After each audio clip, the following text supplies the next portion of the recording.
গোটা বিশ্ব যখন আমেরিকা ভেনেজুয়েলার ইস্যু নিয়ে ব্যস্ত, তখন পৃথিবীর অন্য প্রান্তের নেতা চুপচাপ বসে নেই। বিশ্বে কোনো ইস্যু আসলে কিম জং উন চুপচাপ বসে থাকেন না, এটা অনেক আগে থেকেই। আর এবারও তার জবাব এসেছে মিসাইল উড়িয়ে। ভেনেজুয়েলার খবর প্রকাশের পর কয়েক ঘন্টা আন্তর্জাতিক মহল অদ্ভুতভাবে চুপচাপ ছিল। বড় কোনো শক্তিধর দেশই কোনো বক্তব্য দেয়নি।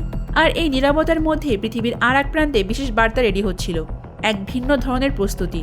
উত্তর কোরিয়া হয়তো সরাসরি কোনো বার্তা দেওয়ার থেকে মিসাইল উড়াতে বেশি পছন্দ করে। আর এবারও প্রকাশ্যে কোনো বক্তব্য না দিয়ে উত্তর কোরিয়া আকাশে উড়িয়েছে তাদের সবচেয়ে শক্তিশালী পারমাণবিক ক্ষমতা সম্পন্ন মিসাইল। আর ঠিক কয়েক ঘন্টার ব্যবধানে আবারও এমন এক ধরনের মিসাইল সামনে এনেছে যা বিশ্ব আগে কোনোদিন দেখেনি, যেটাকে লঞ্চ করা হয়েছে আবার ট্রেনের উপর থেকে। উত্তর কোরিয়ার নেতা কিম জং উন এমন একজন ব্যক্তি যাকে পুরো বিশ্ব রহস্যময় বলেই চেনে। তিনি কোথায় আছেন, কখন কি সিদ্ধান্ত নিচ্ছেন, বা কী নিয়েই ভাবছেন, এই প্রশ্নগুলোর পরিষ্কার উত্তর প্রায় কারো কাছেই নেই। তিনি সংবাদ সম্মেলন খুব কম করেন, সামাজিক যোগাযোগ মাধ্যমেও কোনো বার্তা দেন না, কিন্তু যখন দেখাতে শুরু করেন তখন গোটা বিশ্ব যেন নড়ে চড়ে বসে। এই ঘটনাতেও ঠিক সেটাই হয়েছে।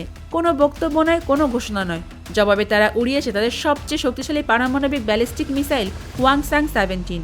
হোয়াংসাং-17 কোনো সাধারণ মিসাইল নয়, এটা একটা উচ্চ ক্ষমতা সম্পন্ন মিসাইল। এই মিসাইল একটানা প্রায় 13,000 কিলোমিটার পর্যন্ত উড়ে গিয়ে টার্গেট হিট করতে পারে, অর্থাৎ পৃথিবীর প্রায় যে কোনো প্রান্তে এই মিসাইল পৌঁছাতে পারে। তবে পরীক্ষামূলকভাবে উড়ানো মিসাইল কয়েকশো কিলোমিটার উড়ে গিয়ে সমুদ্রে পতিত হয়েছে বলে জানায় কয়েকটি গণমাধ্যম। কিন্তু হঠাৎ করে উত্তর কোরিয়া কেন এত শক্তিশালী মিসাইল উড়ালো, যেগুলোর দাম আবার কয়েক হাজার কোটি টাকারও বেশি? উত্তর কোরিয়ার এই মিসাইল উড়ানোর ঘটনা নতুন কিছু নয়। এর আগে উত্তর কোরিয়া বিভিন্ন সময়ে বিভিন্ন ঘটনার সামনে আসতেই পরীক্ষামূলকভাবে বিভিন্ন মিসাইল উৎক্ষেপণ করেছিল। আন্তর্জাতিক বিশ্লেষকদের মতে উত্তর কোরিয়ার এই মিসাইল উড়ানোর পেছনে একটা কৌশলগত বার্তা রয়েছে। এটি আসলে দেখিয়ে দেওয়া, শক্তিধর দেশগুলো চাইলে হয়তো যে কোনো দেশের রাজনীতির ওপর প্রভাব ফেলতে পারে, কিন্তু উত্তর কোরিয়ার দিকে তাকানোর সাহস কেউ দেখাবে না। এই বার্তাটা কিম জং উন খুব ভালোভাবেই বুঝতে পেরেছেন, এমনটাই মনে করেন অনেক বিশেষজ্ঞরা। আর সেই কারণেই তিনি এই মিসাইল উৎক্ষেপণ করে বিশেষ ইঙ্গিত দিতে চেয়েছেন, যেন উত্তর কোরিয়ার দিকে কোনো শত্রু দেশ কিছু ভাবার সুযোগই না পায়। তবে এখানেই কিন্তু ঘটনা শেষ হয়নি। প্রথম উৎক্ষেপণের কয়েক ঘন্টার মধ্যে উত্তর কোরিয়া আবারও আরেকটি মিসাইল উৎক্ষেপণ করে, কিন্তু দ্বিতীয় মিসাইলটি ছিল আরও বেশি আলোচিত, কারণ এই ধরনের মিসাইল আগে কখনো প্রকাশ্যে পরীক্ষা করা হয়নি।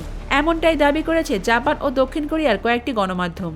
তাদের প্রতিবেদনে বলা হয়েছে এই মিসাইলটি সরাসরি ট্রেনের উপর একটি প্ল্যাটফর্ম থেকে উৎক্ষেপণ করা হয়েছে।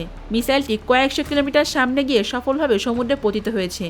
আর যদি এই তথ্য সঠিক হয়, তাহলে উত্তর কোরিয়া তাদের মিসাইল প্রোগ্রামে বিশ্বের উন্নত দেশগুলোকেও পেছনে ফেলবে। উত্তর কোরিয়া বহু বছর ধরেই হোয়াংসাং সিরিজে মিসাইল নিয়ে গবেষণা করে আসছে।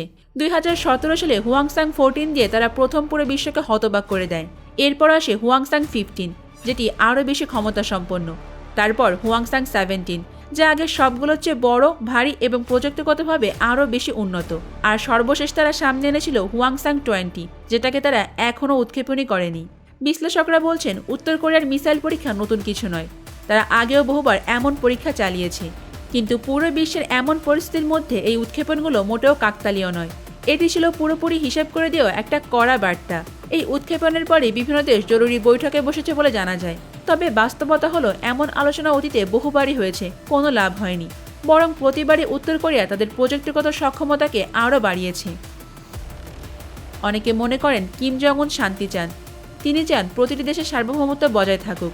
চীন, রাশিয়া, ইরান সহ বিশ্বের কয়েকটি দেশেই ভেনেজুয়েলার ঘটনার বিষয়ে কথা বলেছে। কিন্তু উত্তর কোরিয়ার পরীক্ষামূলক মিসাইল উৎক্ষেপণের মাধ্যমে যা দেখিয়েছে তা অন্য কোনো দেশই করেনি।